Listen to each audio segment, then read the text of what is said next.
Ireland are our first opponents, and Sean Holley has been taking a forensic look at the state they're in. Well, what a tough ask for Warren Gatland's men, facing the back-to-back Six Nations champions in the opener at the Aviva Stadium. But there's enough evidence to suggest in the pre-World Cup warm-up matches that this is yet again going to be a close encounter. What we know about Joe Schmidt's Ireland is they get very direct close to the line. And the lessons learned from the pre-World Cup games is that Wales' defence overfolded. The Ireland 10s exploited this by flashing back to the short side, and the overfold made easy spaces for Ireland to exploit. Jamie Heaslip waltzes over at the Millennium Stadium as Tipperick is left alone. They'll come down the 10 channel close to the line too. Dan Biggar can expect some heavy traffic in his channel. And they're looking for the first backs in the defensive line. Here, Mike Phillips and James Hook are exploited on the inside shoulder by centre Darren Cave.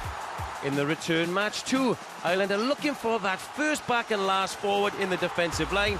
Here it's Henderson looking for a mismatch against Dan Biggar, and it's try time. There are opportunities for Wales though off the top. We know Ireland will mark two areas of the line-out and compete, so they have to get their line-out calls right and bring their usual runners across the gain line like North, Cuthbert and Roberts. If they can get quick ball, I just feel there's an edge of space in the Irish defence for the Wales back three to exploit. Here they mark up the back and the middle, but Wales can still play off the top line out from the front and get Roberts across the gain line. What Wales was successful with in last Six Nations was manhandling the Irish back row, and quick ball at this phase allows the likes of Jonathan Davis, likely to be back in the side, to cross the gain line again in these wider channels. What does that do?